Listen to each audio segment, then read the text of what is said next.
Yang paling menyakitkan dari merantau itu bukan capeknya,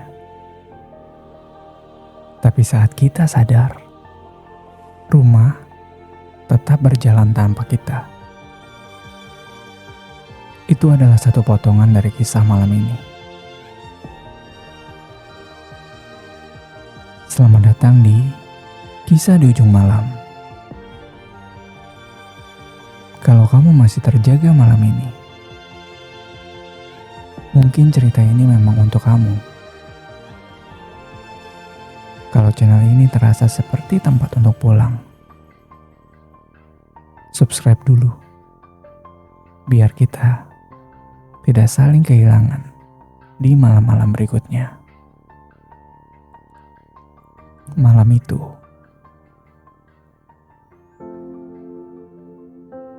ia pulang ke kamar kos lebih lambat dari biasanya. Tas kerjanya masih menggantung di pundak, dan wajahnya masih menyimpan lelah yang tidak sempat dibersihkan. Di meja kecil yang di dekat jendela, ada satu benda yang tidak ia ingat pernah ia letakkan di situ. Sebuah taplak kotak-kotak berwarna merah kecil. Di sudut-sudutnya pun sudah sedikit kusam. Bajunya sendiri belum ia sempat ganti. Tapi matanya langsung berhenti di benda itu. Benda itu tidak mahal,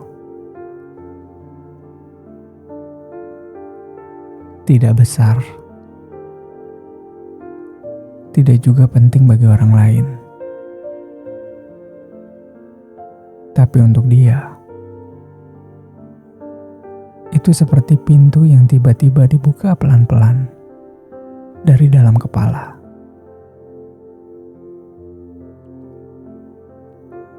Taplak itu mirip sekali dengan yang ada di ruang tamu rumahnya. Bukan persis sama, tapi cukup dekat untuk membuat dadanya sedikit turun.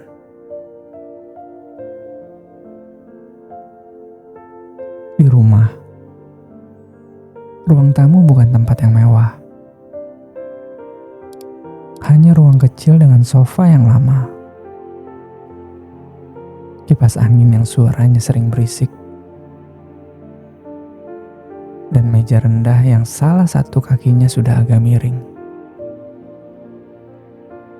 Tapi, di sanalah ayahnya biasa duduk diam. Di sanalah ibunya sering menaruh teh hangat.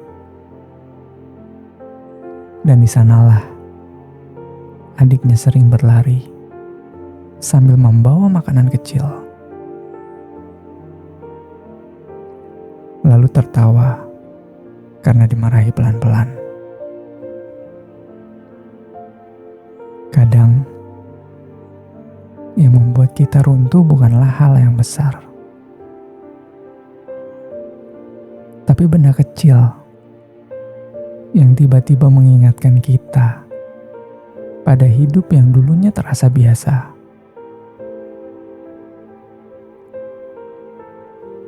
Ia berdiri lama di meja itu. Ia tidak menyentuh taplaknya. Ia hanya menatap dalam, seolah kalau ia bergerak sedikit saja, sesuatu dalam dirinya akan pecah.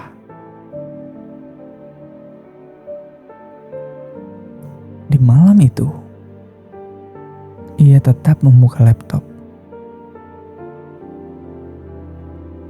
tetap mengecek email pekerjaan, tetap membalas seperlunya, tetap seperti anak rantau.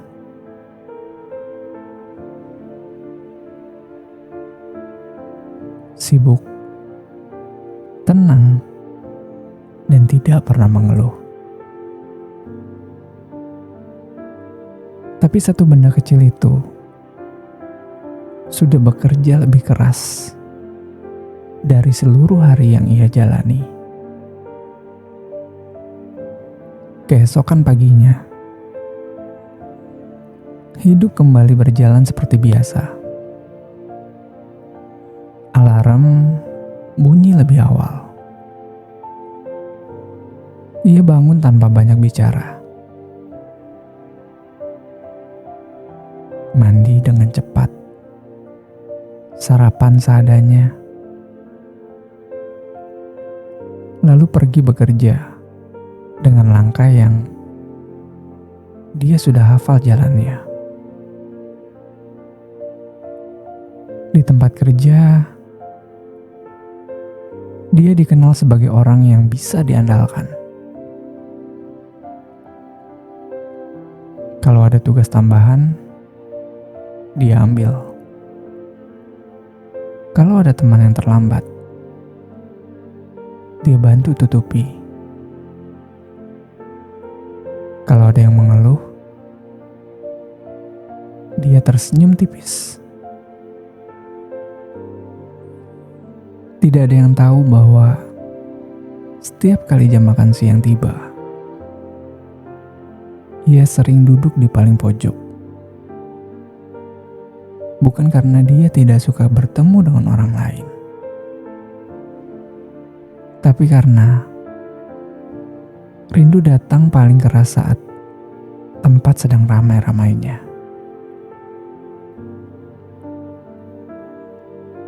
Ponselnya bergetar. Ada pesan dari ibunya. "Sudah makan, Nak?" Ia membaca pesan itu berkali-kali. Lalu menjawab singkat, "Sudah, Bu." Padahal belum tentu. Kadang anak rantau memang begitu. Bukan berbohong karena tidak sayang, tapi karena tidak ingin membuat orang rumah ikut merasakan berat memikirkan keadaan kita. Pesan berikutnya datang, tapi kali ini dari adiknya. Ada foto ruang tamu rumah. Sofa lama itu masih ada. Meja kecil itu pun masih sama. Bahkan taplak kotak-kotak merah itu juga masih sama.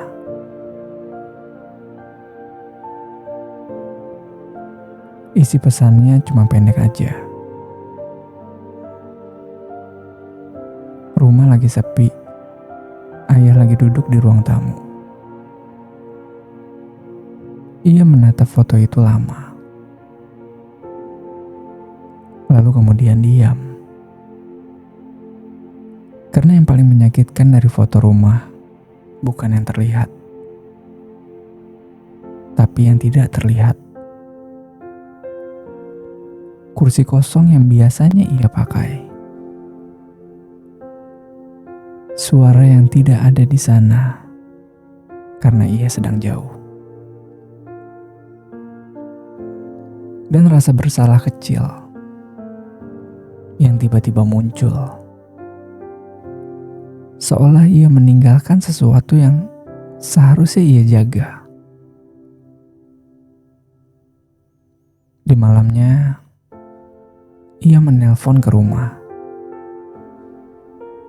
Ibu yang menjawab duluan. Suara ibu seperti biasa. Lembut, tenang, seolah tidak ada masalah apapun. "Capek, Nak?" Ia hampir menjawab tidak. Seperti biasa. Tapi malam itu, lidahnya terasa lebih berat. Dia hanya menjawab, Sedikit, Bu. Ayah tidak banyak bicara di telepon. Seperti biasanya. Hanya suara nafas. Suara televisi pelan dari belakang. Dan sesekali adiknya ikut bersuara dari jauh. Ada orang-orang yang tidak pandai berkata rindu. Mereka hanya mengangkat telepon. Mereka hanya tetap mengangkat telepon. Tetap bertanya kabar. Dan tetap menunggu suara yang sama itu dari seberang. Telepon itu selesai tidak terlalu lama. Tapi setelahnya, kamar kosnya terasa lebih sempit. Bukan karena ukuran ruangannya, karena rindu yang mengisi sudut-sudut kamar kosnya. Ia duduk di tepi tempat tidur. Lalu ia membuka laci kecil di bawah meja. Di sana ada beberapa hal receh. Nota lama, pulpen cadangan, kartu transport, dan satu bungkus kecil obat sakit kepala yang bahkan belum sempat ia pakai. Di antara benda-benda itu, ada satu amplop coklat yang sudah agak melengkung. Tidak ada nama pengirimnya. Tidak ada stempel kantor. Hanya tulisan tangan ibunya di depan amplop. Ia menatapnya sebentar. Seolah tahu, malam ini sesuatu sedang menunggu untuk dibuka. Tangannya agak gemetar saat membuka amplop itu. Di dalamnya ada selembar kertas yang dilipat dua. Bukan uang. Bukan pesan marah. Bukan pula kabar buruk. Itu adalah surat pendek dari ibunya yang berisi, "Kalau kamu baca ini, berarti ibu sudah benar-benar kangen." Kalimat pertama saja sudah membuat tenggorokannya kaku. Lalu ia melanjutkan membaca, baris demi baris, lambat. Seolah kalau dibaca cepat, maknanya bisa melukainya lebih dalam. Rumah sekarang tetap sama. Ruang tamu masih jadi tempat ayah duduk sore-sore. Adikmu kadang masih taruh sepatu sembarangan di dekat pintu. Dan ibu masih suka lihat ke arah kursi yang biasa kamu pakai. Pada saat itu, nafasku seperti ikut tertahan. Karena yang dibaca anak rantau dari surat semacam itu bukan sekedar kata-kata, tapi hidup yang sedang berlangsung tanpa dirinya. Di baris terakhir surat itu membuat dadanya jatuh pelan-pelan. Jangan terlalu keras sama diri sendiri ya, nak. Kalau kamu lelah, pulanglah kalau bisa. Kalau belum bisa, setidaknya jangan hilang dari rumah.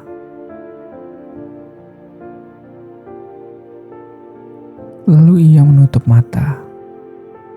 Lama. Tidak ada suara. Tidak ada gerakan. Hanya dada yang terasa lebih penuh.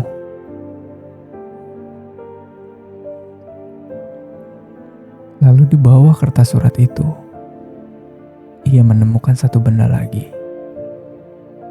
Bukan dari ibunya, melainkan gambar kecil yang dilipat rapi oleh adiknya. Gambar ruang tamu rumah. Sederhana, kasar, tapi jelas. Ada sofa, meja, kipas angin, dan ada 3 orang kecil bergandengan tangan di depan pintu. Di bawahnya tertulis dengan huruf yang belum rapi. Biar kakak nggak lupa dengan rumah. Saat itu ia benar-benar diam. Karena ternyata selama ini rumah juga sedang mencoba mengingat dirinya. Malam semakin larut. Ia duduk di lantai kamar kos. Punggungnya bersandar ke dinding. Surat itu pun masih dia pegang. Lalu ponselnya kembali bergetar. Ibunya menelpon lagi. Lalu ia mengangkat. Kenapa lama sekali baca suratnya? Kenapa nak? Kamu lama sekali baca suratnya? Tanya ibu dengan suara yang pelan. Ia tidak langsung menjawab. Suara nafasnya terdengar berat. Lalu ia bertanya, Bu, rumah masih sama.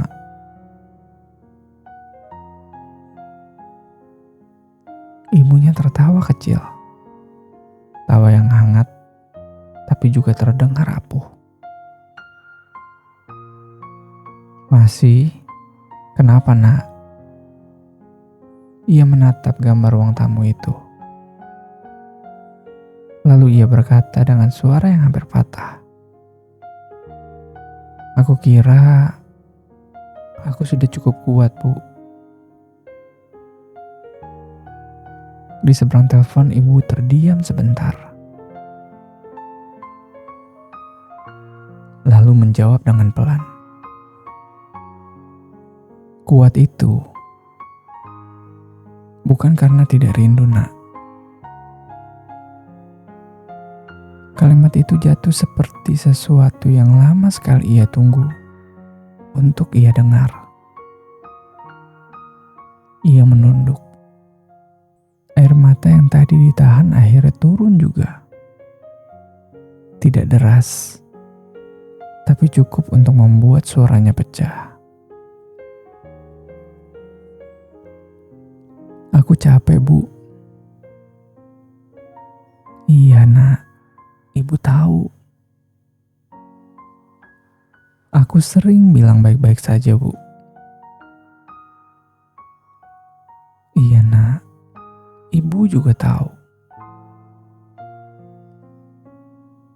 Aku takut kalau pulang. Semuanya sudah nggak sama lagi. Semuanya sudah tidak sama. Lalu ibunya menjawab dengan pelan sekali. Hampir seperti bisikan dari rumah. Memang, nak, tidak akan sama. Kamu juga sudah berubah. Tapi rumah tidak pernah berhenti mengenali kamu. Disitulah ia menangis diam-diam. Bukan tangis yang keras. Lebih seperti runtuh yang pelan-pelan. Seperti beban yang akhirnya diberi izin untuk jatuh ke lantai. Ia baru sadar. Selama ini, ia bukan hanya merindukan rumah. Ia merindukan versi dirinya yang pernah merasa aman di sana. yang pernah duduk di ruang tamu tanpa memikirkan tagihan, yang pernah makan tanpa menghitung sisa uang, yang pernah tidur dengan keyakinan bahwa ayah masih ada di kamar sebelah. Ibu masih bangun lebih pagi, dan adiknya masih akan memanggilnya dari pintu. Kadang yang paling kita cari bukanlah tempat yang besar, cuma tempat yang masih mau menerima kita saat kita sudah terlalu lelah menjadi kuat.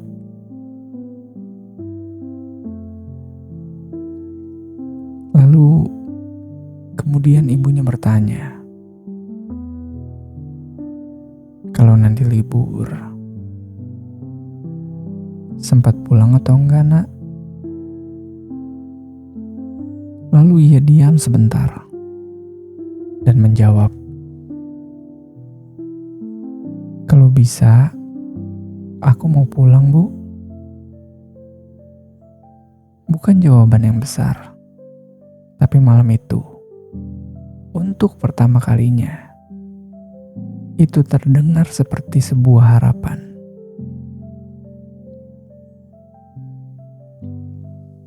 Beberapa hari kemudian, ia mulai menghitung tanggal cuti. Bukan dengan semangat berlebihan, tapi dengan hati yang sudah punya arah pulang.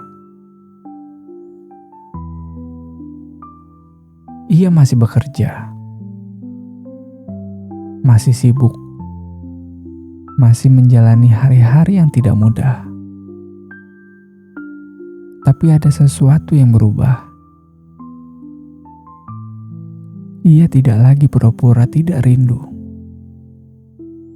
Ia mulai berani mengakui bahwa dirinya memang sedang jauh dari rumah. Dan itu memang menyakitkan. Pada malam terakhir, sebelum kepastian cutinya keluar, ia kembali duduk di meja kecil itu. Taplak kotak-kotak berwarna merah masih di sana. Ia mengambilnya dengan pelan, lalu mencium ujung kainnya sebentar. Lalu tertawa kecil di tengah mata yang masih basah. Karena sekarang ia paham, benda itu bukan hanya kain. Itu adalah pengingat bahwa di suatu tempat ada ruang tamu yang masih menunggu. Tubuhnya kembali duduk di sana. Keesokan harinya, ia menulis pesan ke grup keluarga. Singkat saja, "Aku pulang." Tidak lama kemudian, balasan datang bertubi-tubi. Ibu mengirim stiker menangis. Ayah hanya mengirim satu emoji jempol.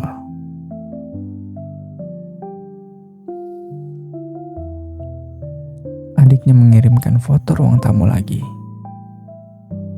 Tapi kali ini, kursi di sebelah sofa sudah diberi bantal tambahan. Seolah tempat duduk itu memang sudah disiapkan untuknya. Dan disitulah letak luka anak rantau. Bukan karena jauh dari rumah semata, tapi karena rumah tetap menunggu. Sementara kita sering terlalu sibuk untuk bertahan. Malam itu, sebelum ia tertidur, ia melipat surat ibunya rapi-rapi. Diletakkannya kembali ke dalam amplop. lalu disimpan di dekat dada, di laci yang paling atas. Benda kecil itu sekarang bukan lagi pemicu air mata, tapi jembatan. Jembatan yang mengingatkannya bahwa pulang,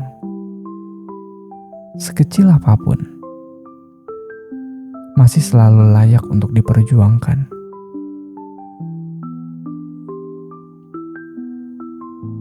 Ia tidak langsung pulang malam itu juga, tapi hatinya sudah bergerak lebih dulu. Dan kadang, memang dimulai bukan dari langkah kaki, melainkan dari keberanian mengakui bahwa kita rindu. Banyak anak rantau terlihat kuat karena memang mereka harus kuat,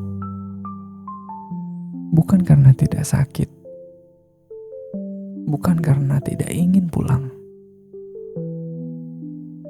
tapi karena hidup di perantauan sering membuat orang belajar menaruh lelah di tempat yang tidak terlihat. Yang paling sering membuat hati anak rantau terasa lebih berat, bukan hanya kerjaan, uang, atau jarak, tapi rasa bahwa rumah sedang berjalan terus tanpa mereka, bahwa ruang tamu di rumah masih ada, sofa lama masih ada, ayah, ibu, dan adik masih ada, namun dirinya duduk jauh sekali dari semua itu. Maka malam itu, ia membawa pulang satu makna kecil, bahwa rindu tidak selalu harus disembunyikan, dan rumah bukan cuma tempat untuk kembali. Rumah adalah tempat yang diam-diam tetap mengingat siapa kita, bahkan saat kita merasa sudah terlalu lama pergi. Kalau kamu juga punya cerita yang terlalu sesak untuk dipendam sendirian, mungkin kamu bisa titipkan ke Surat Tengah Malam. Kadang manusia cuma butuh didengar, supaya ia tidak merasa sendirian. Dan begitulah, ada rasa sakit yang memang tidak pernah benar-benar selesai, meski sudah diceritakan. Tapi, setidaknya malam ini, ia tidak lagi duduk sendirian di dada seseorang. Terima kasih untuk kamu yang bertahan sampai sejauh ini. Semoga setelah video ini selesai, hatimu sedikit lebih lega. Selamat malam. Kita bertemu lagi di ujung sunyi yang berikutnya.